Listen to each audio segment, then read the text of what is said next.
Aujourd'hui, on connaît surtout Yves Montand pour ses chansons éternelles, ses rôles puissants au cinéma et son couple mythique avec Simone Signoret. Mais derrière cette image d'icône se cache une histoire bien plus vaste, plus tourmentée, plus humaine. Yves Montand, c'est une voix, un regard, une présence. Mais c'est aussi un exil, une évasion, une construction. Né Ivo Livi le 13 octobre 1921 à Monsummano Terme, en Italie, il arrive en France encore enfant, fuyant avec sa famille le fascisme de Benito Mussolini. Il grandit à Marseille, entre les docks, les petits boulots et les rêves de scène. Et très vite, le jeune Ivo devient Yves Montand, un nom inspiré d'un simple appel lancé par sa mère depuis le balcon. Ivo, monta, monte, monte. De la chanson populaire au cinéma d'auteur, des cabarets marseillais au plateau d'Hollywood, de la scène du théâtre de l'Étoile aux tournées internationales, il n'a cessé de se réinventer, de se confronter, de s'engager. Il a chanté l'amour et la colère, il a incarné des hommes simples, des révoltés, des vaincus, il a fréquenté les grands de ce monde et partagé la vie de femme libre, à commencer par Simone Signoret. Et pourtant, après sa mort, certains aspects de sa vie ont fait débat. Des polémiques, des choix discutés, des zones d'ombre. Nous ne les ignorons pas. Mais ici, aujourd'hui, ce n'est pas le procès d'un homme que nous vous proposons. C'est le portrait d'un artiste. Celui qui chantait avec le ventre, qui jouait avec le regard, et qui, dans chacun de ses rôles, laissait passer un peu de sa propre vérité. Alors, installez-vous confortablement et laissez-vous emporter par 10 anecdotes inattendues, touchantes, parfois bouleversantes, qui vous feront redécouvrir l'homme derrière la légende, Yves Montand. Paris, automne 1944. La France vient d'être libérée. Les rues bruissent d'espoir, de peur encore, mais aussi de promesses. Et dans l'ambiance électrique des cabarets parisiens, un jeune chanteur inconnu se produit sur la scène du Moulin Rouge. Il s'appelle Yves Montand. Il est grand, élégant et chante d'une voix grave une chanson aux accents d'Amérique, dans les plaines du Far West. Ce soir-là, dans le public, une femme écoute, impassible. Elle s'appelle Édith Piaf. Elle a 29 ans, c'est déjà une légende. Une voix unique, un mythe en devenir. Elle le regarde, elle l'observe. Elle entend plus que ce qu'il chante. Elle sent en lui un feu, une tension, un potentiel. Et surtout, elle sent qu'il lui faut quelqu'un comme elle pour l'emmener plus loin. Dès le lendemain, elle le recontacte. Et ce qui commence alors n'est pas seulement une histoire d'amour. C'est un passage de témoin artistique, une métamorphose. Édith Piaf prend Yves Montand sous son aile. Elle devient sa professeure, sa mentor, sa metteuse en scène, sa partenaire, parfois sa rivale. Elle lui apprend tout ce que les écoles d'art ne savent pas enseigner. Comment habiter la scène, la faire vibrer, comment articuler chaque mot pour qu'il frappe le cœur. Comment respirer, comment bouger, où poser ses mains, où poser le silence, comment surtout ne jamais chanter un mot vide. Elle lui apprend qu'on ne chante pas avec la voix, mais avec la vie. Elle va jusqu'à lui écrire des chansons. Elle le pousse, elle le corrige, elle le transforme. Yves Montand dira plus tard « Elle m'a donné les clés de la scène. Elle m'a appris à ne pas jouer, mais à être. » Mais cette relation n'est pas que professionnelle. C'est aussi une liaison brûlante, passionnée, faite d'admiration et de tension. Ils s'aiment, se déchirent, se soutiennent, s'inspirent. Édith Piaf aime Yves Montand. Mais elle sent aussi que quelque chose lui échappe. Il devient plus connu, plus libre. Il commence à voler de ses propres ailes. Alors un jour, en 1945, elle écrit une lettre célèbre, brutale, cinglante, une lettre de rupture. Elle lui dit « Depuis longtemps, je savais que nous n'étions pas faits l'un pour l'autre. Oublie-moi vite. » Et elle disparaît de sa vie. Mais elle ne disparaîtra jamais de sa mémoire. Yves Montand est dévasté. Mais au fond de lui, il sait qu'Édith Piaf l'a mis sur sa voie. Ce qu'elle a commencé, il devra l'achever seul. Il monte sur la scène du théâtre de l'Étoile. Il triomphe. Il tourne dans son premier film, Étoile sans lumière, aux côtés d'Édith Piaf, l'ironie du destin. Mais surtout, la boucle provisoirement bouclée. Car même si leur amour a brûlé vite, l'empreinte est définitive. Yves Montand ne sera plus jamais un simple chanteur. Il sera un interprète, un acteur de la chanson, un passeur d'émotions. Et ce souffle-là, ce premier souffle, il vient d'elle, d'Édith Piaf. Dans une interview, bien plus tard, il dira simplement « Ce que je suis devenu, je le dois à Édith Piaf, à son regard, à sa foi en moi, même quand moi je doutais. » Avant les projecteurs, avant le cinéma, avant la légende, il y avait un micro et un rêve. Nous sommes en 1944. La France est encore secouée par la guerre, mais la libération approche. Dans les cabarets, dans les studios, une jeunesse affamée de lumière se relève. Et parmi elles, un jeune homme de 23 ans, tout droit venu de Marseille, Yves Montand, s'apprête à faire entendre sa voix. Il entre en studio et enregistre une chanson un peu inattendue, dans les plaines du Far West. Une ballade étrange et entraînante, écrite sur un air de western, un peu naïve, un peu exotique, mais surtout terriblement efficace. Ce n'est pas encore Yves Montand, le poète, ou l'acteur engagé. C'est Yves Montand, le jeune homme qui rêve d'Amérique, qui s'invente cow-boy français et qui ose un style alors nouveau en France, le mélange de chansons populaires, de jeux de scène et de présence dramatique. Sa voix n'est pas encore parfaitement maîtrisée, mais elle a déjà ce grain, cette rugosité qu'on n'oublie pas. Son phrasé n'est pas celui d'un crooner classique, c'est un phrasé qui raconte plus qu'il ne chante. Son regard déjà capte l'attention, il incarne la chanson, et le public ne s'y trompe pas. Le disque est un succès immédiat. Dans les plaines du Far West devient un tube populaire dans une France qui cherche à rêver, à sourire, à reconstruire. C'est le début de tout.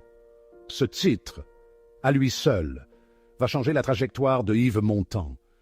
Il n'est plus seulement le garçon qu'Édith Piaf a remarqué, ni le chanteur marseillais qui court les scènes secondaires. Il devient une voix que la France entière va apprendre à reconnaître. À cette époque, on le compare parfois à Charles Trenet, pour le goût de l'histoire chantée, ou à Jean Gabin, pour cette virilité un peu fatiguée, un peu tendre, qu'il porte déjà dans les traits. Mais Yves Montand, très vite, va se détacher de toute comparaison. Il a son style. Il est à mi-chemin entre le chanteur de charme et le comédien du quotidien, entre le rêve américain et les pavés parisiens. Ce premier succès, léger en apparence, est bien plus qu'un air de cow-boy. C'est une déclaration d'intention. Il veut raconter des histoires, émouvoir sans tricher, tenir la scène comme un acteur tient un rôle. Et il commence à comprendre que la chanson peut être du théâtre, et le théâtre, une chanson. Ce jour-là, avec un simple refrain venu de l'Ouest, Yves Montand devient un artiste. Avant d'être une voix, un sourire ou un symbole du cinéma français, Yves Montand est d'abord un jeune homme plongé dans l'un des moments les plus sombres de l'histoire. Nous sommes en 1940. La France est humiliée par la défaite. L'Allemagne nazie a envahi Paris. Le régime de Vichy s'installe. La guerre, cette fois, est entrée dans les foyers. Yves Montand a 19 ans. Il vit à Marseille. Comme beaucoup de jeunes Français de son âge, il est mobilisé dans un dispositif mis en place par le régime de Vichy, les chantiers de la jeunesse française.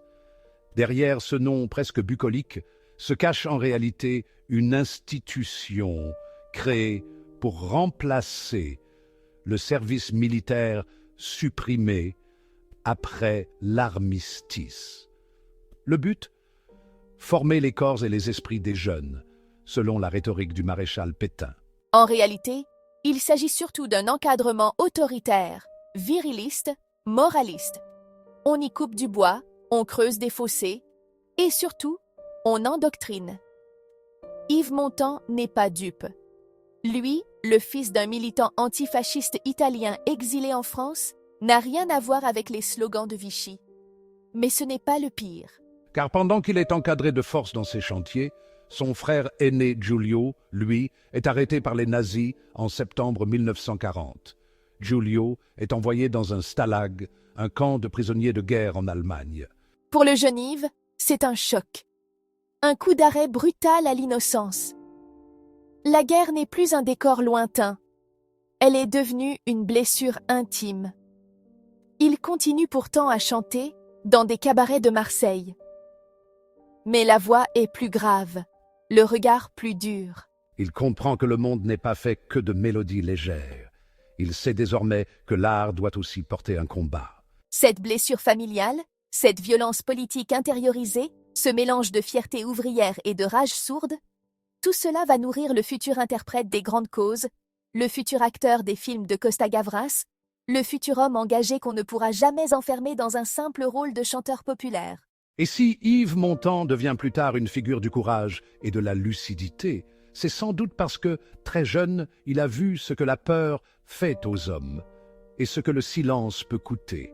Pendant la guerre, l'ennemi ne portait pas toujours un uniforme. Parfois, il prenait la forme d'un décret, d'un ordre, d'un départ imposé. En 1943, le régime de Vichy met en place ce que l'histoire retiendra comme l'une de ses plus grandes hontes. Le service du travail obligatoire, le STO. Les jeunes Français sont sommés de partir en Allemagne pour soutenir l'effort de guerre nazi. Travailler dans les usines allemandes, c'est servir l'Europe nouvelle, selon la propagande. Mais dans les faits, c'est devenir un esclave industriel, un rouage de la machine de guerre d'Adolf Hitler. Et à 22 ans, Yves Montand est directement menacé. Il sait ce que cela signifie. Il sait que ce n'est pas qu'un travail. C'est un exil, une trahison forcée, une blessure morale. Et il sait aussi qu'il doit trouver une issue. Alors, il ruse. Il ne fuit pas, il ne se cache pas. Il trouve mieux. Il se fait embaucher par le beau-frère de sa sœur Lydia, qui tient une petite entreprise à Marseille. Ce poste dans l'entreprise lui offre une couverture légale. Il peut justifier d'une activité essentielle sur le sol français et ainsi éviter la déportation en Allemagne. C'est un jeu d'équilibriste. Il faut rester discret, travailler juste assez pour convaincre les autorités et garder une place sur scène, dans l'ombre des cabarets marseillais. Il chante le soir, il travaille le jour, il échappe à la guerre, mais il ne l'oublie pas. Dans cette période trouble, Yves Montand forge sa capacité d'adaptation. Il apprend à naviguer dans l'ambiguïté, à survivre sans se soumettre, et surtout, il comprend que la liberté est fragile. Qu'elle se gagne, qu'elle se défend. Plus tard, lorsqu'il s'engagera contre la guerre d'Algérie, contre l'arme nucléaire, contre la censure, on retrouvera ce même instinct, celui d'un homme qui, très jeune, a su dire non, mais intelligemment. Cette anecdote peut paraître mineure. Elle ne parle ni d'Oscar, ni de scène, ni de gloire. Mais elle raconte tout d'un caractère, celui d'un homme lucide, astucieux, digne et déterminé à vivre debout, quoi qu'il en coûte. Il y a des rencontres qui bouleversent une vie. Et puis, il y a celles qui la redessinent entièrement. Quand Yves Montand rencontre Simone Signoret au tout début des années 1950, il ne sait pas encore que cette femme, au regard d'ambre, à la voix grave et à l'intelligence vive, deviendra l'ancrage de toute sa vie. À cette époque, Yves Montand est déjà une figure populaire. Il chante dans les plus grandes salles, commence à tourner au cinéma. Simone Signoret, elle, est actrice, respectée, engagée, d'une lucidité qui force le respect. Elle a du charisme, du vécu et un passé marqué par l'histoire, la guerre, l'humiliation et la résilience. Leur première rencontre est, dit-on, presque banale. Un dîner, une soirée, des amis communs. Et pourtant, quelque chose d'immédiat circule. Un mélange d'admiration, de curiosité, d'attirance intellectuelle et physique. Deux âmes blessées, lucides, deux écorchés brillants, qui se reconnaissent. Simone Signoret est alors mariée à Yves Allégret, réalisateur avec lequel elle a eu une fille, Catherine. Mais elle est à un tournant. Yves Montand, lui, sort à peine d'une relation orageuse avec Édith Piaf. Il cherche la paix, il cherche un avenir. Très vite, ils deviennent inséparables. Ils partagent tout. La scène, le cinéma, la lecture, la politique, les idées, les contradictions, les colères, et surtout, une vision commune du monde. Simone Signoret n'est pas seulement sa compagne. Elle devient son miroir, sa conscience, sa mémoire vivante. Elle l'aide à penser, à se radicaliser politiquement, à ne pas devenir juste une vedette. C'est elle qui le pousse à s'engager, à lire davantage, à se méfier des apparences. Elle l'éduque politiquement. Il la fait rire. Elle le stabilise. Il la dynamise.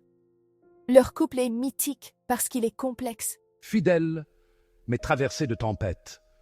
Complice, mais indépendant. Engagé, mais jamais dogmatique.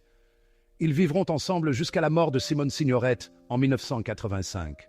Et malgré les blessures, les infidélités, les décalages, ils resteront toujours soudés. Yves Montand dira un jour « Simone, c'est ma colonne vertébrale. » Et c'est peut-être ça, le secret. Plus qu'un grand amour romantique, leur histoire est un compagnonnage de vie, de combat, de regards partagés sur un monde qu'ils veulent comprendre et changer. Dans une époque où tout va vite, leur couple demeure un modèle de construction lente et fidèle, où deux individualités fortes ont su coexister sans jamais se renier. La rencontre avec Simone Signoret n'a pas simplement marqué la vie d'Yves Montand. Elle a donné un sens à son engagement, une profondeur à son art et un cap moral qu'il suivra même après sa disparition. En 1960, après des années de succès en France, Yves Montand traverse l'Atlantique. Destination, Hollywood. Il y est invité pour tourner dans une superproduction américaine, Le Milliardaire, Let's Make Love, une comédie musicale avec l'actrice la plus célèbre de la planète, Marilyn Monroe. Tout semble presque trop beau pour être vrai. Un Français adulé dans son pays, une star planétaire au sommet de sa carrière et une histoire d'amour fictive à jouer devant la caméra. Mais très vite, la fiction déborde. Yves Montand arrive sur le tournage avec des doutes. Son anglais est approximatif, le scénario léger, la réalisation bancale. Et face à lui, Marilyn Monroe, femme fatale à la ville comme à l'écran, charismatique mais fragile, lumineuse mais profondément seule. La tension entre eux est palpable. Et bientôt, les rumeurs s'emballent. Les paparazzis les suivent. Les studios ferment les yeux. La presse se régale. C'est officiel. Yves Montand et Marilyn Monroe vivent une liaison. Mais cette histoire n'est pas une simple aventure hollywoodienne. Elle est chargée de fragilité, d'admiration mutuelle et aussi de blessures. Marilyn Monroe est alors au plus mal dans sa vie personnelle. Son mariage avec Arthur Miller bat de l'aile. Elle cherche un regard qui ne la réduise pas à son corps ou à son image. Et dans les yeux d'Yves Montand, elle croit trouver un homme vrai, simple, attentif. Yves Montand, lui, est troublé, par la beauté, évidemment, mais aussi par la douleur qu'elle cache. Cette femme-enfant écrasée par le mythe. Il est touché, sincèrement. Mais il est aussi tiraillé. Car en France, Simone Signoret l'attend. Elle sait, elle comprend. Elle ne pardonne pas vraiment, mais elle reste. La presse se déchaîne. Hollywood adore les histoires d'amour impossibles. Mais au fond, cette liaison est un miroir. Deux icônes en quête d'amour véritable.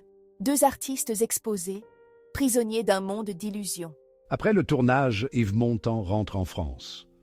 Seul, il retrouve Simone. Et ce qui aurait pu être un scandale destructeur devient une épreuve traversée. Plus tard, Yves Montand dira très peu de choses sur cette histoire. Il gardera une forme de pudeur, de distance. Et quand il évoquera Marilyn, ce sera avec respect et tristesse. Elle était plus seule que tous les personnages qu'elle incarnait. Quant à Simone Signoret, dans une phrase restée célèbre, elle dira simplement « Il m'a trompée, mais il m'est revenu ». Ce n'était pas un conte de fées. C'était une faille dans une trajectoire, mais une faille humaine, profonde, universelle. Et peut-être que c'est aussi ça, la grandeur d'Yves Montand. Ne jamais se prétendre parfait, mais assumer ses excès, ses contradictions, ses écarts, et revenir, toujours, là où bat son cœur véritable. Quand Yves Montand arrive à Hollywood pour tourner Le Milliardaire, il n'arrive pas seulement dans un monde de strass et de projecteurs. Il arrive dans un monde où tout se joue en anglais. Et pour lui, l'anglais, ce n'est pas une évidence. C'est une langue étrangère, lointaine, compliquée, aux sonorités glissantes. Mais Yves Montand est un perfectionniste. Il ne veut pas juste réciter un texte, il veut comprendre, incarner, être crédible. Alors il s'y met. Il engage des professeurs de langue, écoute des disques d'apprentissage, décortique les scripts, ligne après ligne. Il regarde des films américains, note les intonations, répète à voix haute jusqu'à la fatigue. Il apprend chaque mot comme un acteur apprend une chorégraphie, avec précision et avec obstination. Mais rien n'y fait. Le rythme rapide de l'anglais, les idiomes américains pleins de sous-entendus et son accent français prononcé, tout cela freine ses ambitions. Yves Montand s'en rend compte. Même en faisant des efforts colossaux, il ne parvient pas à atteindre la fluidité nécessaire pour jouer en toute liberté. À Hollywood, cela devient un frein. On lui propose surtout des rôles de French lover, des personnages caricaturaux avec un accent charmant, mais sans épaisseur. Et ça, Yves Montand ne le supporte pas. Il ne veut pas être un cliché. Alors il prend une décision rare, presque folle à l'époque. Il refuse de s'installer aux États-Unis. Il aurait pu tout avoir, les rôles, la gloire mondiale, la fortune hollywoodienne. Mais il préfère rentrer à Paris, retrouver Simone Signoret et continuer à tourner des films d'auteur, des œuvres fortes, engagées, en français. Cette expérience laisse une trace. Yves Montand garde une frustration d'artiste. Il sait qu'il aurait pu faire plus, dire plus, ailleurs. Mais il n'a jamais regretté son choix. Dans une interview, il dira « J'aurais pu faire carrière là-bas, mais j'aurais dû me renier. » Et au fond, c'est peut-être cela qui définit Yves Montand. Un homme qui, face à la facilité, choisit l'exigence, face aux apparences, choisit la vérité, même si cela voulait dire rester incompris, en anglais. En 1950, le monde sort à peine de la Seconde Guerre mondiale, et déjà, une autre peur s'installe, celle de la bombe atomique, celle de l'apocalypse silencieuse. Les États-Unis ont lancé Hiroshima et Nagasaki. L'URSS possède désormais l'arme nucléaire. Et les peuples, encore sonnés par les horreurs passées, redoutent une troisième guerre mondiale. Cette fois peut-être définitive. Dans ce contexte tendu, un mouvement se met en place. L'appel de Stockholm, lancé en mars 1950 par le mouvement mondial des partisans de la paix. Le texte est simple, direct, mais lourd de sens.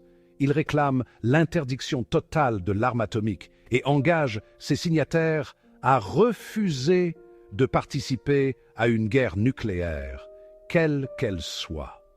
Un texte courageux, mais aussi très politique, car l'appel est porté par des intellectuels et des militants proches du Parti communiste. Signer ce texte, à l'époque, c'est se positionner. C'est risquer la surveillance, les critiques, c'est être rangé, parfois à tort, du côté soviétique. Et pourtant, sans hésiter, Yves Montand signe. Il est jeune, célèbre, populaire. Il aurait pu rester en retrait. Mais ce n'est pas dans son tempérament. Pour Yves Montand, le pacifisme est une évidence. Il a vu son frère prisonnier en Allemagne. Il a vécu la guerre, l'occupation, le STO.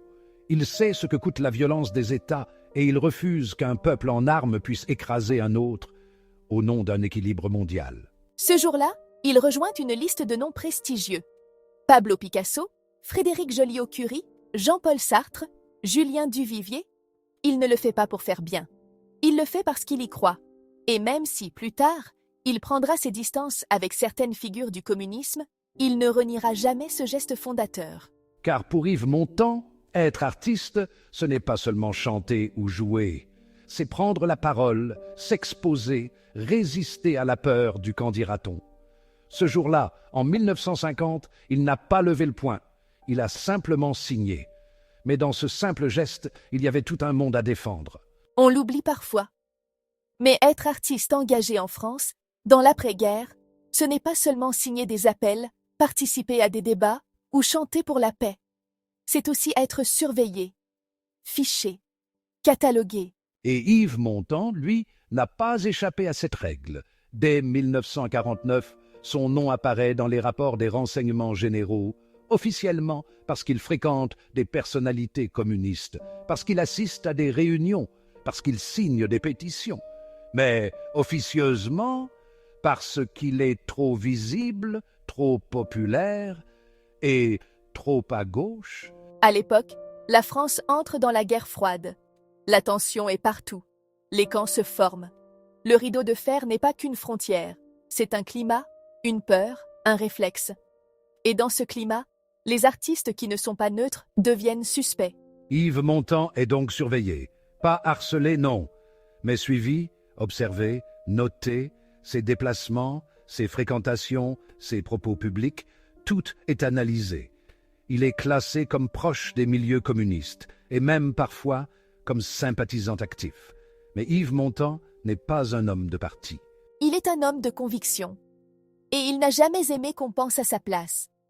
Au fil des années, il s'éloignera du Parti communiste français, notamment après le choc de l'intervention soviétique en Hongrie en 1956, et plus encore après le printemps de Prague en 1968.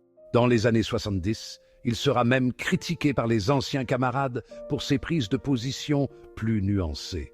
Mais c'est peut-être ça, la vraie fidélité, ne jamais se taire, mais ne jamais se laisser manipuler non plus. Yves Montand a toujours refusé le confort du silence. Et même si cela lui a valu des dossiers, des soupçons, il a toujours assumé d'être un citoyen avant d'être une star. Quand on est connu, on a une responsabilité, pas celle de tout savoir, mais celle de ne pas fermer les yeux. En France, on aime les artistes quand ils chantent. Mais parfois, on les redoute quand ils pensent. Yves Montand a choisi de faire les deux. Et c'est aussi pour cela qu'il reste encore aujourd'hui une figure rare, celle d'un artiste qui n'a jamais vendu sa liberté pour du confort.